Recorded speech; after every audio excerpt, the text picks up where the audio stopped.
त्याला कुठल्याही पाकिस्तानानं भारताच्या फौजेला हिणवलं चिडवलं तर त्याला हिंदुस्थानी इंटेलिजन्स हलक्यात घेत नाही ना आणि सोडूनही देत नाही. अहो साधं एक वाक्य, तुमचं एक माकड आमच्या ताब्यात आहे, आमच्या एका माकडाला काय पकडलंस तर तू हवेत उडायला लागलास. आम्ही हिंदुस्थानी आमचा अपमान कधीच विसरत नाही आणि अपमानकर्त्याला स्वस्तात सोडतही नाही. माकडच माकडं चोहीकडे.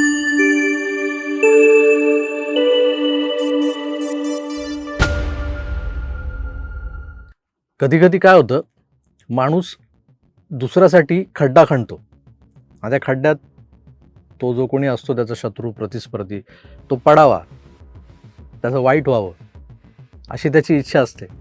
पण होतं उलटंच. तो खड्डा खणता खणता याचाच पाय घसरतो, तोल सावरला जात नाही आणि तो त्या खड्ड्यात पडतो.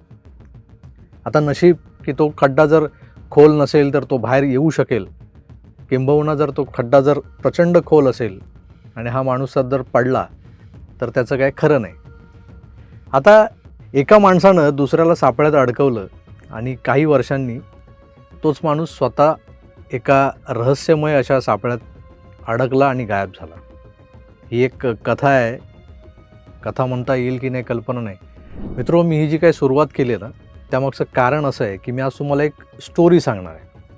एका माणसानं दुसऱ्याला सापळ्यात अडकवलं आणि काही वर्षांनी तोच माणूस स्वतः एका रहस्यमय सापळ्यात अडकला आणि गायब झाला. ही फक्त एक स्टोरी नाही आहे, ही आहे बदला, हेरगिरी आणि आंतरराष्ट्रीय खेळीची अशी कहाणी, अशी स्टोरी जिथं शेवटी सत्यही गोंधळून जातं की साला चाललंय काय. लेफ्टनंट कर्नल हबीब झहीर आणि कुलभूषण जाधव यांचं नाव एकत्र का घेतलं जातं?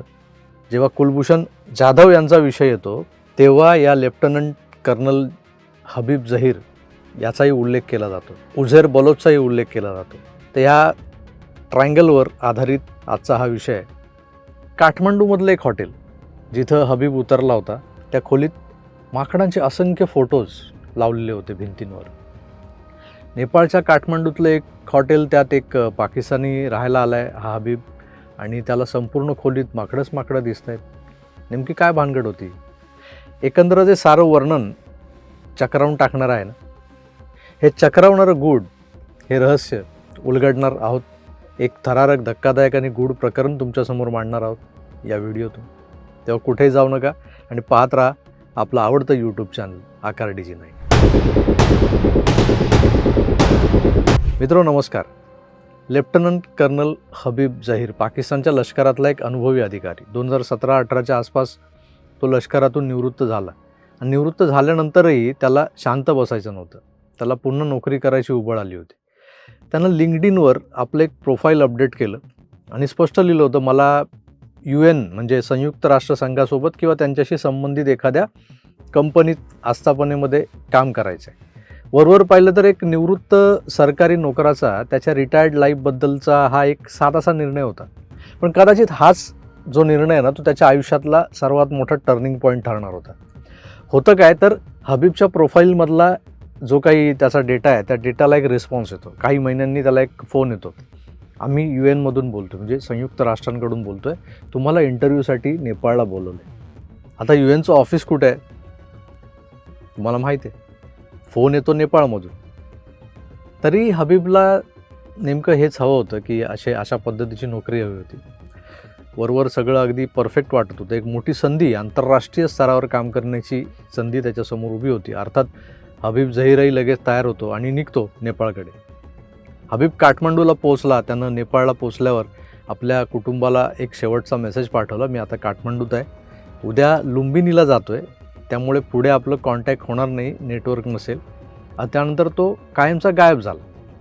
ना फोन, नो कुछ, नो मेसेज. याचा अपघात झाला, घातपात झाला तर त्याचा कोणताही पुरावा नाही, ना मृतदेह सापडलेला. जमी खा गई या आसमान निघल गया. मोठा रहस्यरंजक सवाल निर्माण झाला होता. तर काय वाटतं तुम्हाला, हबीब गायब होण्यामागे नेमकं काय गौडबंगाल होतं, काय कारण होतं? पाकिस्तानात हबीबचे कुटुंबीय चिंतेत होते. त्याचे ISI वाले सहकारी, लष्करातले सहकारी हे चिंतेत होते. मग सुरू झाली शोधाशोध. कुठे गेला हबीब? आंतरराष्ट्रीय पातळीवरून तपास सुरू झाला. हा तपास जसजसा पुढे गेला तसतसे एक एक धक्कादायक पदर उलगडू लागले या विचित्र स्टोरीमधले. आणि त्या विचित्र स्टोरीमधलं एक विचित्र असं कनेक्शन समोर आलं, जे बहुधा या हबीबच्या गायब होण्यामागचं मूळ कारण होतं. आता पुन्हा इथे येतं धुरंधर सिनेमात दाखवलेल्या लियारी शहराचं कनेक्शन. रेहमान डकेत नंतर किंग ऑफ लियारी बनलेला उझैर बलोच आठवतोय तुम्हाला? तर हा उझैर बलोच जो होता तो निव्वळ लियारीतला एक गँगस्टर बनून, दादा बनून राहण्यात इंटरेस्टेड नव्हता, तर त्याला बिग शॉट बनायचं होतं. तो पाकिस्तानच्या बाहेरही, म्हणजे बलुचिस्तान आणि अफगाण बॉर्डरवरचे तस्कर, इराणमधले तस्कर, बरं त्यासोबत व्यापारी आणि पाकिस्तानच्या विरोधात काम करणाऱ्या काही संघटनांच्याही संपर्कात होता. तो एक प्रकारे डबल एजंटसारखं काम करायचा. आता उझैर बलोच आणि हबीब जहीर यांची ओळख आधीपासून होती. आता ISI, लष्कर आणि हे गँगस्टर यांचं एक मोठं सिंडिकेट पाकिस्तानात आहे आणि तेच पाकिस्तान चालवतं. त्यात आपला बडेसाहेबही आहे. हबीबला आपलं लष्करातलं वजन वाढवण्यासाठी रिटायर्ड होण्यापूर्वी काहीतरी मोठं कांड करायचं होतं. त्यासाठी त्याने उझैरला कामाला लावलं. पण हबीब जहीरनं उझैरच्या करवी भारतीय इंजिनियर कम व्यापारी कुलभूषण जाधव यांना पकडण्याचं ऑपरेशन सक्सेस करून दाखवलं. उझैर हा अफगाणी आणि इराणी व्यापाऱ्यांच्या संपर्कात होता.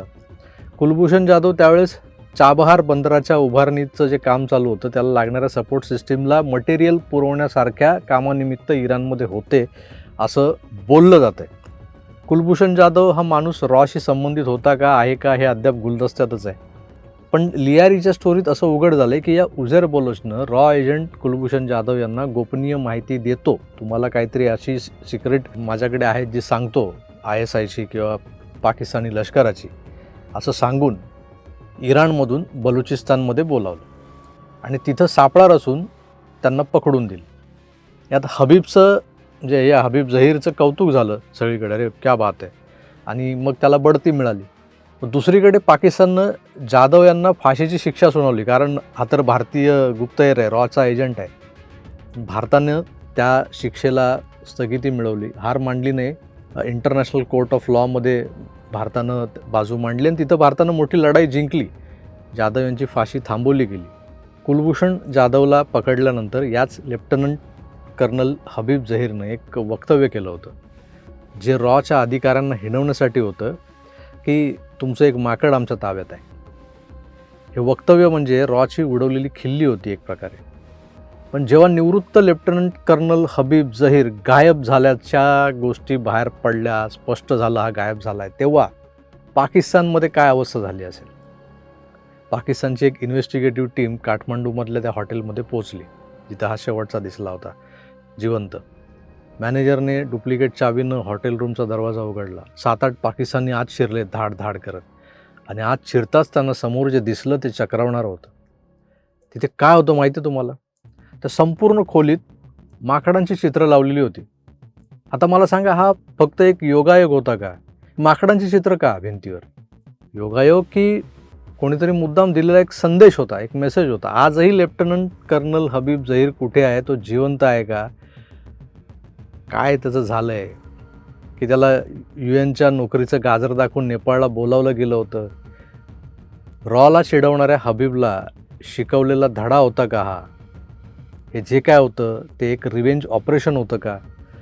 सत्य अजूनही कडी-कुलपात बंद आहे, बंदिस्त आहे. कुणालाच माहीत नाही नेमकं काय झालं. चायला कुठल्याही पाकिस्तानानं भारताच्या फौजेला हिणवलं, चिडवलं तर त्याला हिंदुस्थानी इंटेलिजन्स हलक्यात घेत नाही ना, आणि सोडूनही देत नाही. अहो, साधं एक वाक्य, तुमचं एक माकड आमच्या ताब्यात आहे, आमच्या एका माकडाला काय पकडलंस तर तू हवेत उडायला लागलास. आम्ही हिंदुस्थानी आमचा अपमान कधीच विसरत नाही आणि अपमानकर्त्याला स्वस्तात सोडतही नाही. माकडंच माकडं सोयीकडे. मित्रो, एकंदरच या स्टोरीमध्ये एक पाकिस्तानी कर्नल नेपाळला आला आणि हरवला काठमांडूच्या जत्रेत. असं काही घडलं आहे का? की ही फक्त एक साधी गायब होण्याची केस नाही आहे, त्याही पलीकडे बरंच काही घडलं आहे. काय वाटतं तुम्हाला? कमेंट्स करून जरूर कळवा. ही स्टोरी आवडली असेल तर व्हिडिओला लाईक करा. अशाच थरारक आणि एक्सपोजिंग स्टोरीजसाठी आकार DG9ला सबस्क्राईब जरूर करा, कारण इथं बातमीमागची बात आणि त्यातला मी सुद्धा उलगडण्याचा आमचा प्रयत्न असतो. तुर्तास इथेच थांबतो. पुन्हा भेटूच. तोवर आपली काळजी घ्या आणि पाहत राहा आपलं आवडतं YouTube चॅनल आकार DG9. धन्यवाद. नमस्कार.